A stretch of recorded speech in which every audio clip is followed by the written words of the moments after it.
here is the news so far this afternoon. This battle for WRC 2 title, the championship fight. Don't forget Oliver Solberg, Yohan Rossel right in that fight. Greensmith Grazan also there. This is the end of stage 4, and look at that. That is something you never want to see with a rally car. That's absolutely drained of oil. What has happened in this stage? Well, take a look at the sump guard. The sump guard is slightly creased. It's been hit. It's taken an impact. Remember what happened in Paraguay just a week ago? Both the Fords, sump guards taking a hit, pushing the sump guard up, damaging the oil filter. We believe that is what's happened here. Now, they have, I understand, tried to start this car up. It was spewing oil, and apparently there was a little bit of smoke and flames as well. So it's a big, big job for sure. You can see the oil on the road back there as well, the oil as they came in to stop here. Absolutely losing bucket loads of oil, probably just about all of the oil. The big question, if they do manage to establish where the oil is leaking from, which I'm pretty certain they have, can they repair it? And then the even bigger question, do they have spare oil? They might or might do. Perhaps one container, we're being told, maybe 1 litre. That's a big ask. It's a frustrating situation. Rossel knows how critical this is. He knows he has to get this fixed and continue on. Yes, he might have lost a bit of time in the previous stage, but anything can happen in this event as long as he can get this car going again. Can we see how this, Elliot, can we just have a quick look at this sump guard? We can see that it's, it is slightly creased, the sump guard there. And it doesn't take much. You know, they are absolutely solid.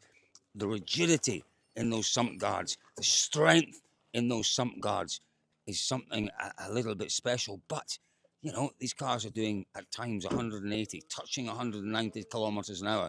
If something is to, well, as we saw in Paraguay, it was bedrock that the Fords hit, wasn't it? Bang, hitting the sump guard. The sump guard does its job, but it's not indestructible, is it? Something similar has happened here. He's hit something very hard. Yeah, this gentleman here on the right is one of our FIA technical guys, just keeping an eye on things. Just keeping a little eye on what's going on. You can hear the boys talking. Where's their telephone? There's the telephone. The phone there connected to the engineer just at the bottom of the windscreen. Chatting with the engineer.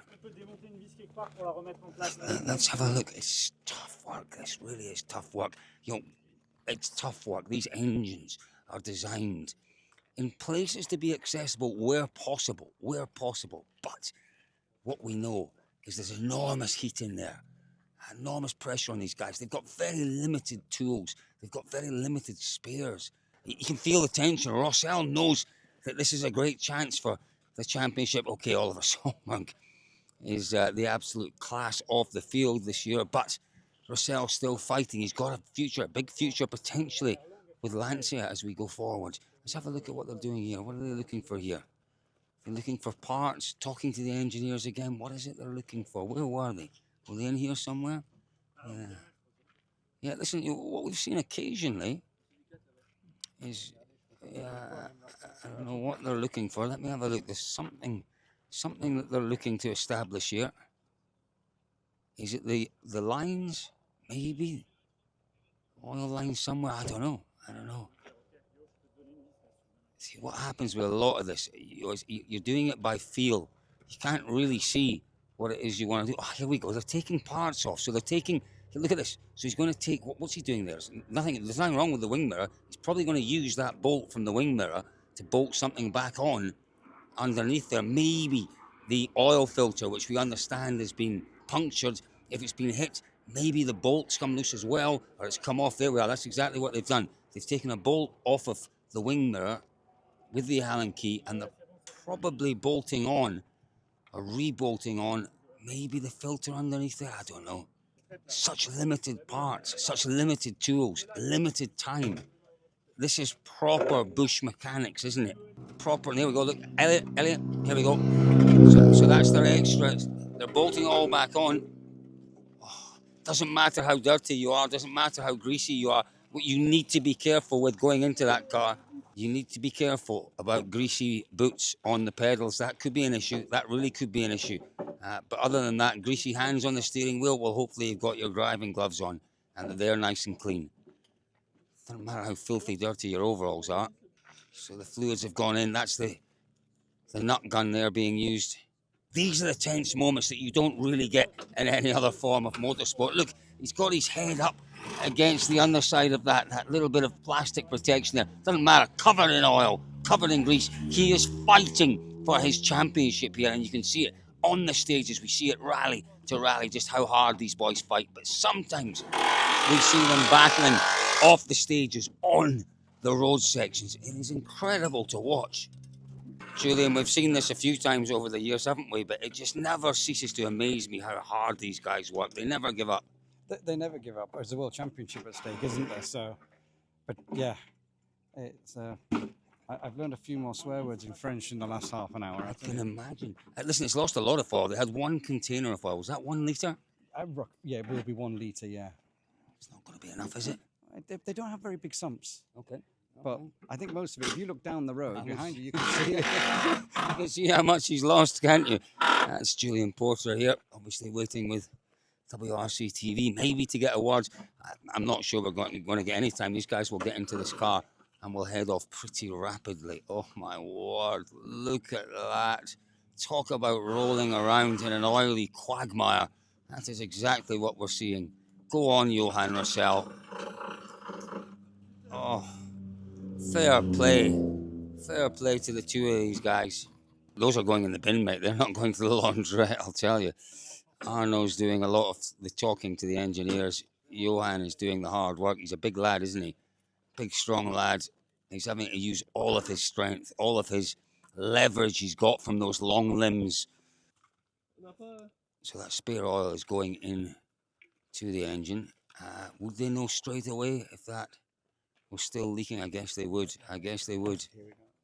When they fire up, watch this. The state of those overalls. Here we go. So the car's coming down, the boot's being closed, the pins are going in. Has he done enough? They've obviously worked out exactly where the issue was. Have they done enough? They've cannibalized other parts of the car to potentially, if it is the filter, to put it back on to secure it. The sump guard's going back on again. Let's take a good look around. There we go. Let's watch, see what happens. Oh, this would be heartbreaking. You know, there is another question. The question is whether that engine is completely cooked. It's lost a lot of oil there, so it probably wasn't. Oh, no. Oh, no. Oh, no. That is not a good sight. Oh, no, Yohan Rossel. Oh, dear. Oh, dear. I suspect, sadly, with that oil pouring out once again from the underside of that Citroen. Oh, dear, that's desperate. That's desperate. That's desperate. It really is.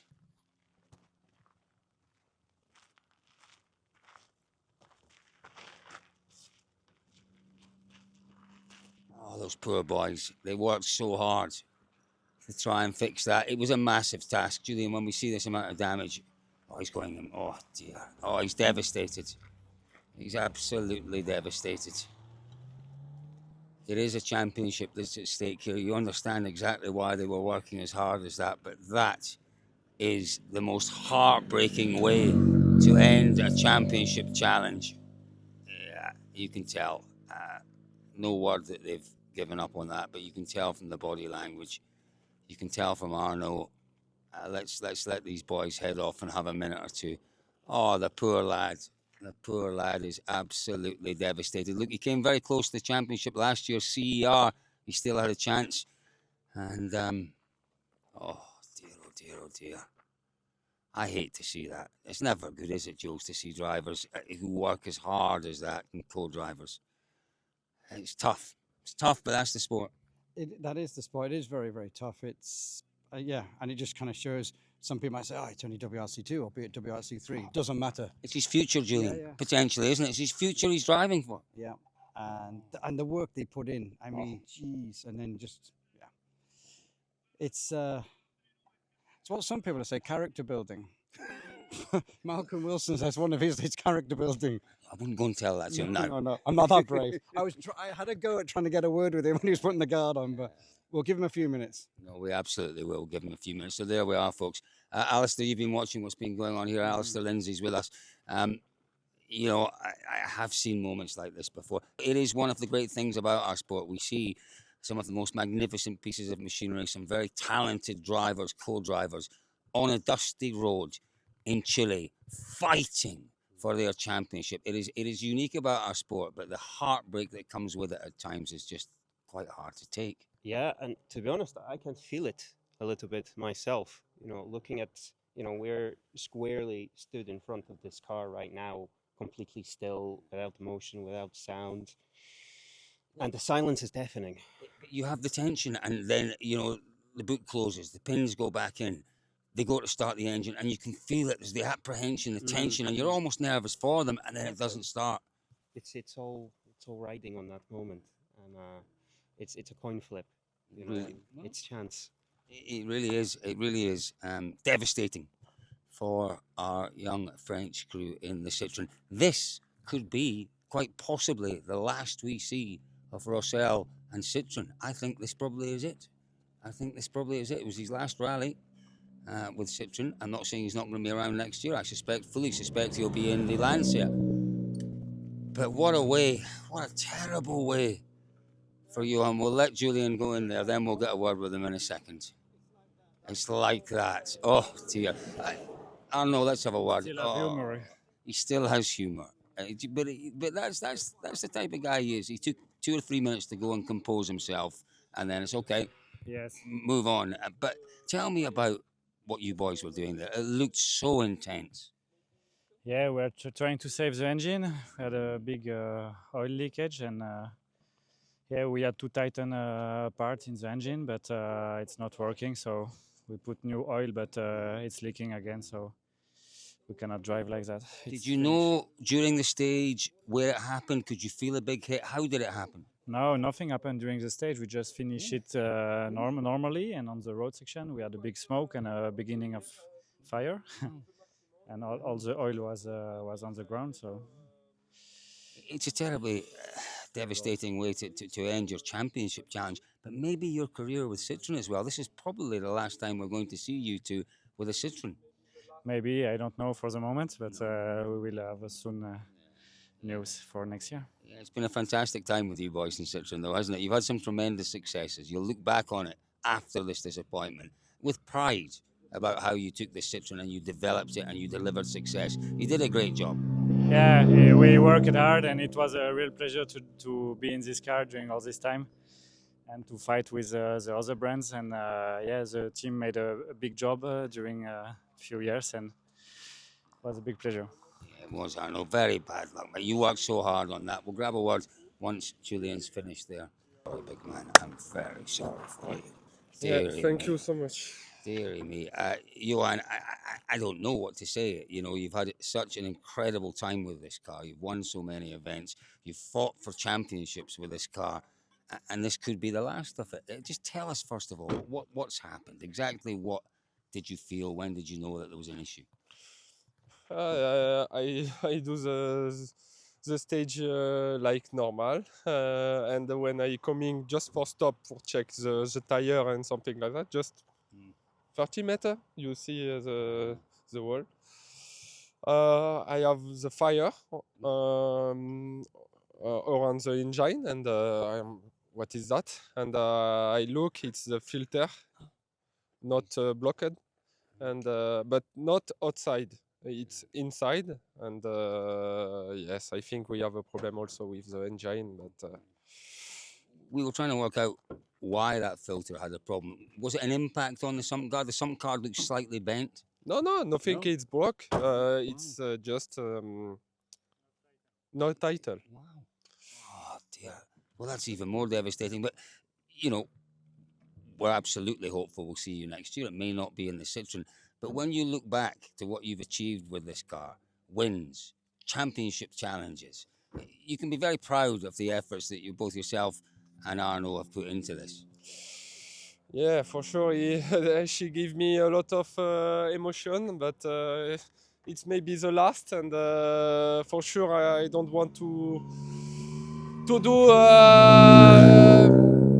this result and this what is happened. Yeah, for sure it's the motorsport, but I don't accept that before 20 meters. It's incredible. Sometimes you're on high tail motion, sometimes you're down, and now I don't expect that, to be honest. But what we know, Johan, is that you have a big future. You have hopefully a big future with Lancia. And you know, you'll look back on this in maybe even just a few days' time, and you'll say, "Yeah, I learned something from that." And that's what rallying's all about, isn't it? Taking the highs, taking the lows, learning and moving forward. Yeah, the plan now is to see the future for sure. The ambition don't change, never. I think we push on the limit this year with my co-driver, with the team, to do the best for fight with Toyota, and I think we are a bit alone to fight with them. Yeah, it's a great year, but for sure when you work for to do the maximum on this race, you don't expect that, but yeah. Johan, we're all devastated for you, but we are looking forward to seeing the next chapter. We're looking forward to seeing the next step in your career. I'm not looking forward to when you hand these overalls into your laundry and you're quick, because I think they're maybe going straight to the bin. Johan, we will see you, I'm sure, somewhere before the end of the year. Best of luck with everything next year. Thank you, thank you. So there we are, folks. There's an explanation. That's quite baffling, isn't it? We thought that maybe that sump guard was slightly creased and it maybe was a similar incident to the Fords in Paraguay. Doesn't appear that was the case. It appears something has come loose with that filter and it's more or less come off. Devastating for these two young competitors. But let me tell you, the future is bright. I've liked the look of these two for a while. In a Lancia next year, fingers crossed. What can they do? Well, I'll tell you what they can do. They will take the challenge again next year to Toyota. Maybe not in a Citroen, but hopefully in a Lancia.